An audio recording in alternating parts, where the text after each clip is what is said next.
मधले जे काही नेते आहेत त्याच्यामध्ये छगन भुजबळ असतील, रावसाहेब कसबे असतील किंवा इतरही जी मंडळी असतील, हाके असतील, हे जसे पद्धतशीरपणे पडद्याच्या मागे राहून सुनियोजित कट करून त्यांच्यामधले जे तज्ज्ञ आहेत, वकील बांधव आहेत, अभ्यासू जे त्यांचे बांधव आहेत त्यांना घेऊन एक सुनियोजितपणे कट रचून कोर्टामधून म्हणा किंवा कुठून तरी मराठा आरक्षण रद्द करतात.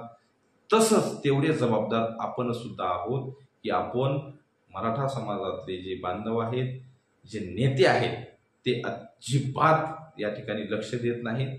कोर्टामधल्या कोणत्याही कागदपत्रासाठी ते प्रयत्न करत नाहीत किंवा आपली जी तज्ज्ञ मंडळी आहे ज्याच्यामध्ये सगळे जबाबदार आमच्यासारखे सुद्धा नोकरदार असतील, अभ्यासक असतील, वकील असतील, डॉक्टर असतील, हे सुद्धा तेवढेच जबाबदार आहेत, कारण त्यांनी याच्याकडे अजिबातच लक्ष दिलं नाही. मित्रांनो, आरक्षण हे आपल्याला 3 मार्गाने मिळवता येते.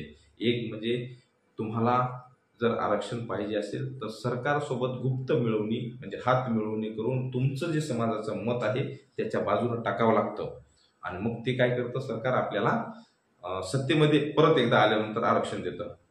दुसरा पर्याय असतं की विरोधकापाशी म्हणजे विरोधकासोबत गुप्त सेटलमेंट करायची आणि आमच्या समाजाची मतं तुम्हाला देतो, तुम्ही सत्तेमध्ये जर आले तर आम्हाला आरक्षण द्या, अशा प्रकारची सेटलमेंट करायची असते. तिसरा प्रकार काय माहिती का, सत्ताधारी आणि जर विरोधक दोघे जण आपलं जर ऐकत नसतील तर स्वतः सत्ता हस्तगत करून स्वतः त्या ठिकाणी विधानसभेमध्ये जाऊन कायदे बनवून आरक्षण घ्यायचं असतं.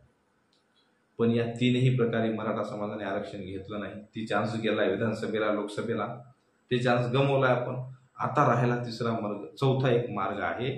तो मार्ग म्हणजे कोर्टामधून आपण आरक्षण घेऊ शकतो. मराठा समाजाची दयनीय परिस्थिती, त्याच्यामधलं नोकऱ्याचं प्रमाण, आत्महत्याचं प्रमाण हे कोर्टासमोर मांडून योग्य प्रतिनिधित्व मिळत नसल्याचे कारण दाखवून कोर्टामधून आपण आरक्षण मिळवून घेऊ शकतो. पण तिथेही आपण गाफीलच आहोत आणि म्हणून हे 3-4 जे मार्ग आहेत, हे 3-4 मार्गानेच आपलं आरक्षण मिळतं. हे 5वा एक मार्ग आहे, त्याचं नाव आहे मनोजदादा जरांगे पाटील.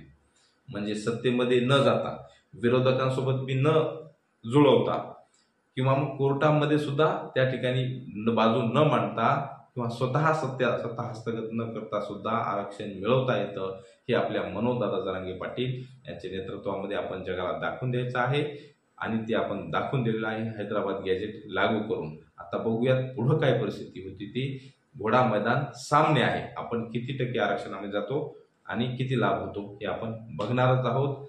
माहिती आपणास आवडली असेल तर नक्कीच जास्तीत जास्त शेअर करा, लाईक करा, कमेंट करा. धन्यवाद. जय जाऊ, जय शिवराय.